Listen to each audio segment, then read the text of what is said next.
Des opinions différentes. L'actualité décortiquée, commentée. Savoir et comprendre, Cube. On a appris que finalement, peut-être, on va avoir des caméras. Les policiers vont porter des caméras sur leur uniforme pour pouvoir, se protéger et deux, protéger aussi le citoyen. Avec nous, Francis Coates, ancien policier, expert en sécurité, enseignant à l'École de technologie supérieure. Bonjour, Francis. Bonjour, Nicolas. Vous allez bien? Très bien. Est-ce que cette fois, c'est vrai? Parce que là, ça fait plusieurs fois qu'on nous promet des caméras. Est-ce que c'est vrai cette fois-ci? J'ai aucune idée, là. Il faudrait que j'aille sortir ma boule de cristal pour aller voir. Bon, il semble qu'on s'en va vraiment dans cette direction-là cette fois-là. On verra si effectivement on déploiera ces infrastructures-là concrètement sur le terrain. On voit que la mairesse prend ça au sérieux. Hein. Il y a 3 mesures qui ont été annoncées dans le communiqué de presse de la ville. Le lancement du processus pour l'implantation de caméras, l'adoption d'un règlement visant à mieux protéger les employés municipaux contre les insultes, les menaces et l'intimidation, et un mandat à la Commission de la sécurité publique pour recueillir les rétroactions sur les directives qui balisent les critères d'interpellation policière. Il y a une petite révolution là qui se passe là tout d'un coup. Qu'est-ce qui se passe? Est-ce que c'est Fadi Daguerre qui a mis énormément de pression? Est-ce que c'est c'est le syndicat? Est-ce que c'est la mairesse? Il y a l'air d'avoir beaucoup de choses qui se passent au niveau policier, là. Moi, je vois beaucoup un jeu de relations publiques avant tout. Hein. Okay. Parce qu'il faut comprendre que l'implantation des caméras corporelles, il n'y a pas d'étude là, vraiment là, qui vient confirmer hors de tout doute que vraiment c'est efficace. On va partir avec ça. Il y a des études qui viennent dire que c'est très bon, que ça réduit effectivement certaines actions de certains policiers, Même chose pour les citoyens, ça va calmer certains policiers. Il y a d'autres études qui vont dire que c'est l'inverse. Hein. On a eu des études où est-ce que l'utilisation, par exemple, l'apparition des caméras corporelles a augmenté l'utilisation de la force. Parce que les policiers, avant ça, se sentaient pas soutenus dans l'utilisation de la force, okay.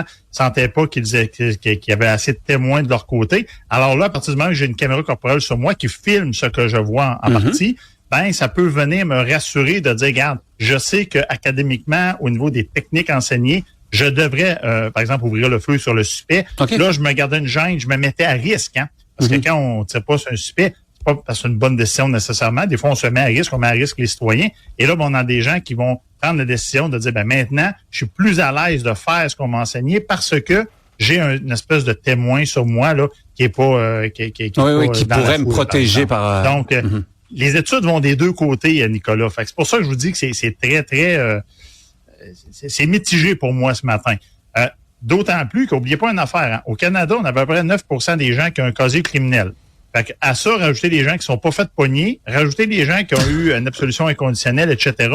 Fait que maintenant, vous avez un 15% de la population qui sont pas trop fin. Quand même, hein? Moi, quand je vois des taux de satisfaction au SPVM, la police de Montréal, la police de Québec, la Sûreté du Québec, la police de Longueuil, quand je vois des taux de satisfaction en haut de 80% de la population, quand sur le 100% de la population, j'ai enlevé le 10 à 15% de pas bon, ben, je vais vous dire une affaire, ça reste que le pourcentage de satisfaction, il est relativement élevé. Hein. Il est parmi les plus élevés de la majorité des pays démocratiques. Là. Absolument.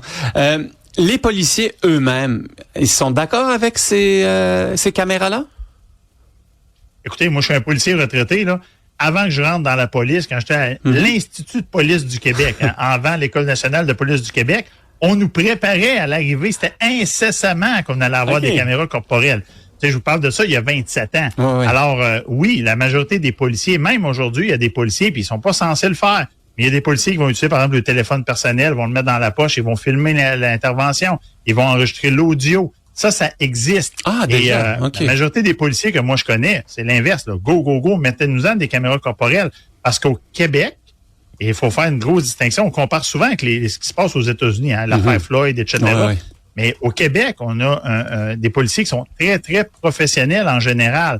Le BEI en est un exemple. Hein. Il y a eu des enquêtes, par exemple, lorsqu'il y a des fusillades, etc. Il y a eu très, très peu d'accusations criminelles, voire aucune condamnation, si je me trompe pas. Donc, ça vient donner vraiment l'information que, en général, c'est très professionnel. Absolument. Il y a quelques condamnations, là, mais il y en a eu très peu.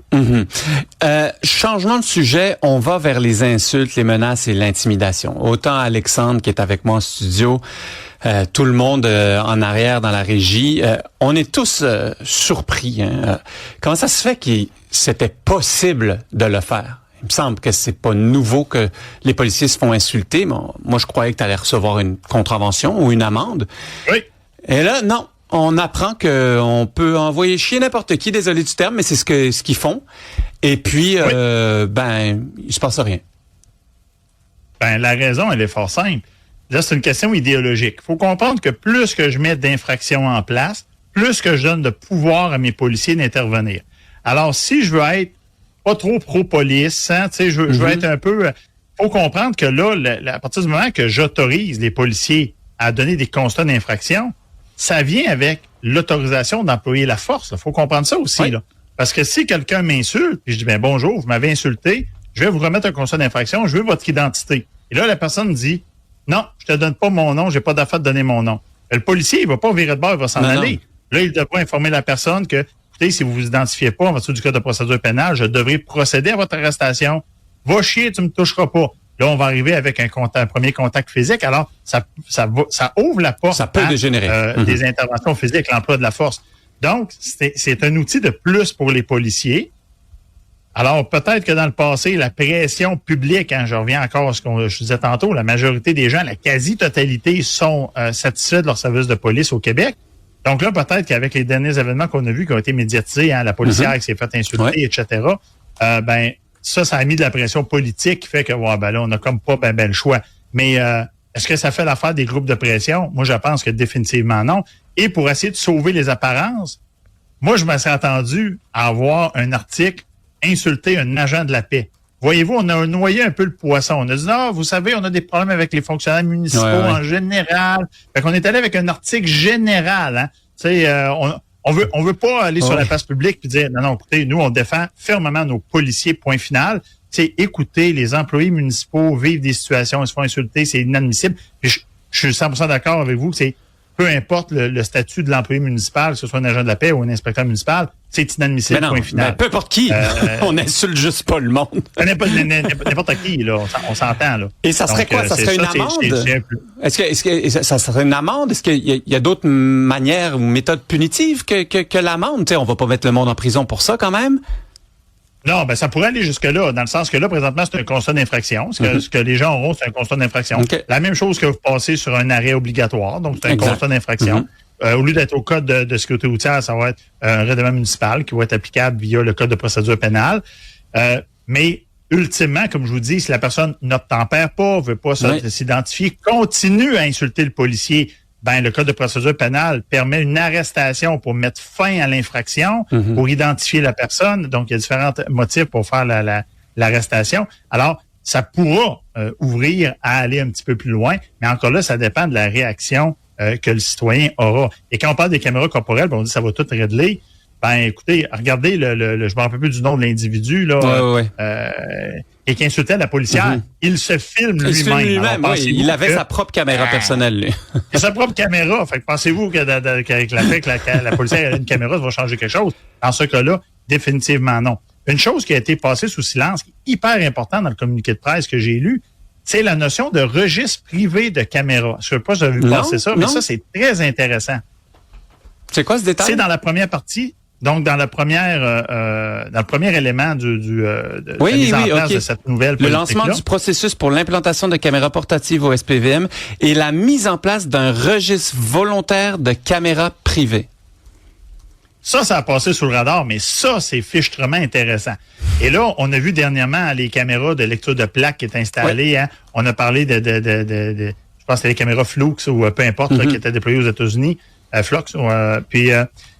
Ici, c'est de comprendre que là, ce que j'en comprends rapidement, c'est que les gens qui ont des caméras Ring, qui ont des caméras UFI, qui ont des caméras installées un peu partout autour de leur maison, leur sonnette, etc., pourront rendre ces images-là, du moins rendre la présence de la caméra publique pour les policiers. Fait que de dire, moi, là, s'il arrive de quoi dans mon quartier, je veux collaborer, je suis prêt à échanger mes images, voici mes détails, ma caméra, elle est où, etc.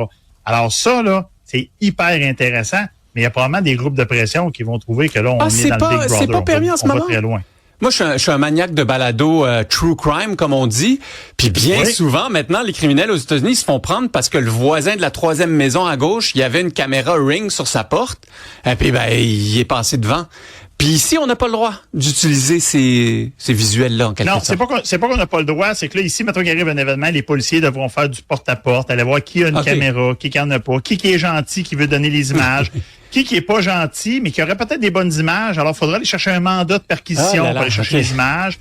Donc, c'est plus compliqué. Là, on parle un peu comme le Ring aux États-Unis ont une espèce de programme où les gens rendent disponibles volontairement les images au corps policier. C'est comme si la police avait accès à plein de caméras partout et ça, c'est volontaire chez les gens. Fait que j'ai l'impression qu'on va savoir un petit peu là-dedans. C'est pas tout le monde qui va aimer ça, mais même aujourd'hui, dans notre mentalité, ça arrive souvent que les gens vont avoir, mettons, un voleur de colis Amazon sur sa galerie. Il va aller voir la police va dire, je peux rien faire avec ça. Fait que là, le citoyen va dire, tant mieux, je vais mettre ça sur Facebook puis on va le trouver. Présentement, là, la police dit aux citoyens, faites pas ça, vous vous exposez à des poursuites civiles. Tu sais, on est dans cette espèce de mouvance-là, que on veut pas trop être difficile avec nos criminels, mais à un moment donné, il faudra prendre position puis absolument sévir. Merci Francis Coates, ancien policier, expert en sécurité, enseignant à l'ETS. Merci beaucoup. C'est un plaisir, Nicolas.